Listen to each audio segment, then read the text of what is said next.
हम कलयुग में हैं, कलयुग में ये हो रहा है, वो हो रहा है, ये होने वाला है। आपके हिसाब से कलयुग क्या है जो हम अभी जी रहे हैं, उसके बारे में?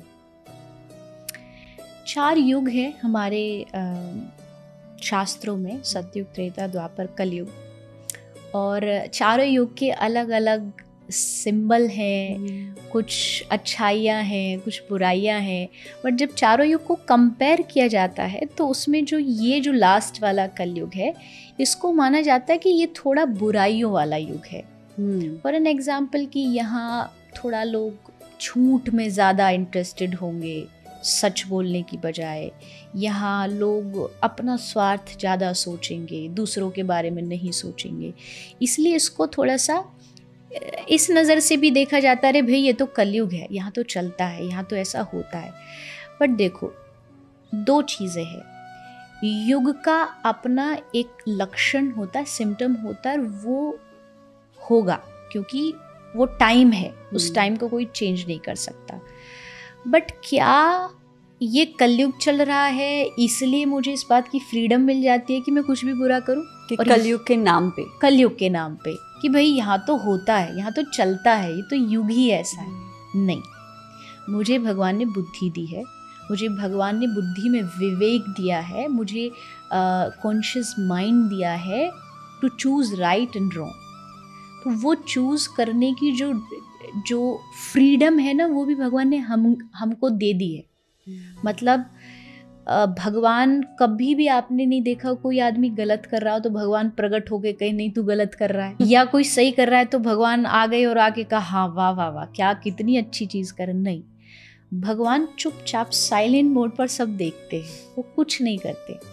और फिर जब रिजल्ट की बारी आती है तो व्यक्ति, आदमी अपने ही कर्मों का भुगतान करता है, उसमें तीसरे का कोई भी इंटरफेरेंस नहीं है, इवन भगवान का भी नहीं है। भगवान भी आपकी लाइफ में कभी भी इंटरफेयर नहीं करेंगे। जस्ट रिजल्ट के लिए वो हमेशा वहाँ बैठे हैं और एट एनी कॉस्ट रिजल्ट तो घूम के आना ही है। एक बहुत लाइट सी स्टोरी है क्योंकि डीप कॉन्वर्सेशन चलिए थोड़ा बहुत चाहिए। एक होटल, मतलब एक रेस्टोरेंट है, तो उसमें एक आदमी गया, वहाँ बाहर बोर्ड पे लिखा था कि जो भी आप खाओगे यहाँ पर तो उसका बिल आपको नहीं पे करना पड़ेगा, आपके आगे आने वाली जो जनरेशन, मतलब आपके जो पोते होंगे उनको देना पड़ेगा। तो एक आदमी तो पूछा ये तो बड़ी अच्छी चीज़ है। उसने खूब अच्छा जम के खाया, खूब मज़े लिए। एंड देन जैसे वो उठा तो वेटर आ गया बिल लेकर के, ये लीजिए। तो उसने कहा कि आपने तो बोर्ड पे बाहर लिखा है कि यहाँ आपके पोते बिल चुकाएंगे। तो वेटर ने हंस के कहा कि सर ये आपका बिल नहीं, ये आपके दादाजी का बिल है। तो अब मैं इसको कई बार सुनाती हूँ और इससे क्या सीख मिलती है। बात ये है बहुत सीरियस, गंभीर, और बात ये है कि एट एनी कॉस्ट जो भी आप ऑर्डर कर रहे हो पे आपको ही करना पड़ेगा। आप कितना भी बचने की कोशिश कर लो, यू हैव टू पे फॉर एवरीथिंग, जो भी आपने ऑर्डर किया है जीवन में, लाइफ में।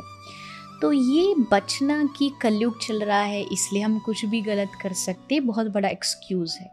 अगर बुरा करने वाले बुरा करने में पूरी जी जान लगा रहे तो अच्छा करने वालों को अच्छा करने में अपना पूरा जी जान लगा देना चाहिए। उससे कितना बदलाव आएगा इससे कोई फ़र्क नहीं पड़ता, क्योंकि अक्सर लोग यही कहते हुए नज़र आते, मेरे अकेले के करने से क्या ही हो जाएगा। बट बहुत कुछ हो जाएगा, क्योंकि यहाँ मैं करूं तो ही क्या, तो ये करते करते कोई भी नहीं करता।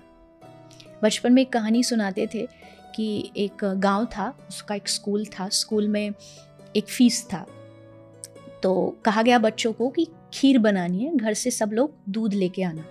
सब घर गए। एक बच्चे ने सोचा कि सारे गांव के बच्चे दूध लेके आ रहे हैं, तो अकेला अगर एक गिलास में पानी ले जाएगा, चुपचाप डाल देगा तो किसी को नहीं पता लगेगा। तो पानी लेके आया, उसने डाल दिया, सब लाते गए डालते गए। लाइन जब ख़त्म हुई और उस बर्तन को खोला गया तो देखा कि पूरा बर्तन भरा था, पर दूध से नहीं, पानी से। क्योंकि सबने यही सोचा कि सब तो ला रहे हैं, मेरे अकेले के करने से क्या हो जाएगा। और यही सोसाइटी में चीज़ें बिगड़ती हैं जब आप खुद अपने ऊपर रिस्पॉन्सिबिलिटी नहीं लेते कि नहीं मुझे अच्छाई करनी है, चाहे उसका मुझे ज़ीरो रिस्पॉन्स मिलता नहीं है, क्योंकि अच्छाई का रिस्पॉन्स हमेशा अच्छा होता है। भले आज आपको लग रहा है ज़ीरो है, बट एक टाइम आकर के आपको उसका 100% मिलेगा। तो आप अच्छाई से चलो। कोई बुरा करता है तो वो उसके अपने कर्म है, उसके अपने प्रारब्ध है, वो स्वयं भुगतेगा। और अगर हम कर रहे हैं तो हमारी अच्छाई कोई देखे ना देखे, वो देख रहा है। अपने कर्मों पर स्वयं भरोसा रखो। और एक बहुत अच्छी लाइन मैंने कहीं पढ़ी थी कि जब भी कोई तुमसे कहे कि तुमको तुम्हारे कर्मों का फल मिलेगा, तो वो तुमको दुआ लगे, बद्दुआ नहीं, ऐसे कर्म करो। कहते हैं ना, जो कर रहे हो वही फल मिलेगा।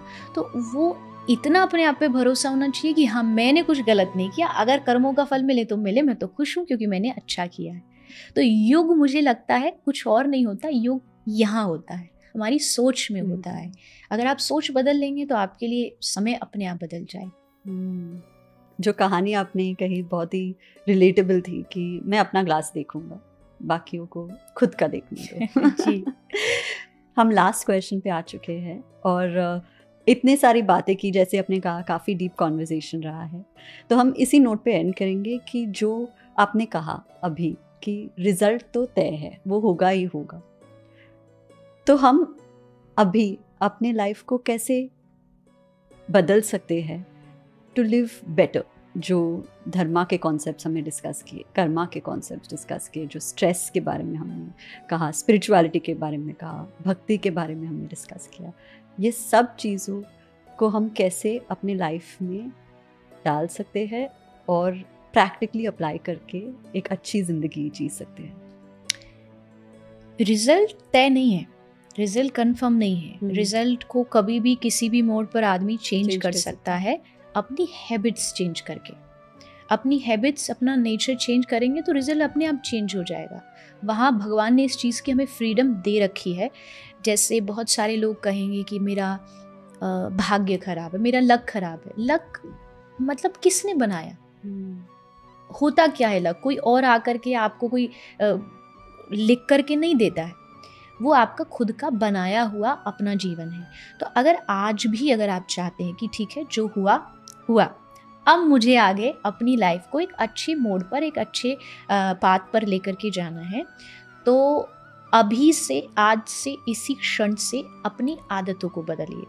आदत मतलब अपनी हैबिट्स, जैसे कि हमारा धर्म कहता है हर चीज़ में अध्यात्म है, खाने में भी अध्यात्म है, सोने में भी अध्यात्म है, आप जो पहन रहे हो उसमें भी स्पिरिचुअलिटी है। आप क्या पहनते हो, क्या खाते हो, क्या बोलते हो, शब्द हर चीज़ में। तो जिस चीज़ से किसी को नुकसान ना हो, हार्म ना हो, पहले तो वैसा करना शुरू करिए, समाज को, सोसाइटी को। तो अगर इस बात पर चलना चाहते हैं तो खाना सही करिए, अपने विचारों को थोड़ा थोड़ा सही करिए। अगर आप एक साथ नहीं टर्न कर सकते, बट धीरे धीरे परसेंटेज वाइज आप शुरू करिए। थर्ड, एसोसिएशन चेंज करिए। अगर आपको कहीं लगता है कि आपका चीज़ें बदल नहीं रही हैं, चीज़ें वैसी की वैसी हैं, आप गलत रास्ते पर जा रहे हो, तो कहीं ना कहीं इसका मतलब है कि आपकी जो कंपनी है, आपका जो एसोसिएशन है, वो गलत है। दोस्त गलत हो सकते हैं, जो रिलेटिव्स होते हैं जिनमें बहुत सारी नेगेटिविटी होती है, उनसे दूर रहिए। एंड मोस्ट इम्पॉर्टेंट, क्योंकि मैं भक्ति से जुड़ी हूँ, भगवान से जुड़ी हूँ, अगर चाहते हैं कि जीवन आनंद में रहे, सुख में रहे, तो भक्ति शुरू ज़रूर करिए। भक्ति के बहुत सारे फॉर्म हो सकते हैं, जैसे मैंने कहा, माला जाप करिए, आपको भगवान का नाम सुनने में अच्छा लगता है वो सुनिए, पर धर्म से जुड़िए, क्योंकि आज के टाइम में emotions can be handled only by devotion, और इमोशंस ही हैं जो आदमी को परेशान कर रहे हैं। तो इमोशन के लिए आपको डिवोशन होना बहुत ज़रूरी है। थोड़ा भगवान पे भरोसा करना सीखिए। मैं करते रहोगे तो कभी सुख नहीं मिलेगा। जब उसको याद रखोगे तो अपने आप आपको, कृष्ण का एक नाम है आनंद, मतलब लाइफ में, जीवन में जब कृष्ण आएंगे तो अपने आप आपके आनंद आएगा। सुख नहीं, सुख तो टेम्पररी होता है, बट आनंद जो होता है वो परमानेंट होता है। तो भक्ति करिए, भजन करिए और समाज को कुछ देने की कोशिश करिए। अपने आप खुश, अच्छा, हैप्पी, ये अपने आप महसूस करेंगे। Thank you Devi ji. I think बहुत ही प्रैक्टिकल एडवाइस था जो लोग शुरुआत तो कर सकते हैं, फर्स्ट स्टेप ले सकते हैं और बहुत सारी चीज़ें सीखने को मिली। आई होप लोगों को क्लैरिटी मिली, जो कॉन्सेप्ट्स लोग इंस्टाग्राम पे देखते हैं या कन्फ्यूजन है उनके बारे में, उन्हें थोड़ी क्लैरिटी मिल गई हो। थैंक यू, आपने ये टाइम निकाला हमारे लिए, एंड वी होप कि ये एपिसोड लोगों को रियलाइन करने में हेल्प करे। थैंक यू, मुझे भी आपने इनवाइट किया, बुलाया, एंड सेम थिंग, मुझे भी यही होप है, यही आशा है कि लोग कुछ सीखें। इवन 1% भी अगर हम अपनी लाइफ में इम्प्लीमेंट कर पाएंगे तो ये जो हमारी कॉन्वर्जेशन है, ये इसका पॉजिटिव जो ऑरा है, पॉजिटिव जो बातें हैं, वो लोगों के जीवन में इम्पैक्ट करेंगी और कुछ ना कुछ चेंज लाएंगी। So thank you for inviting me. Thank you.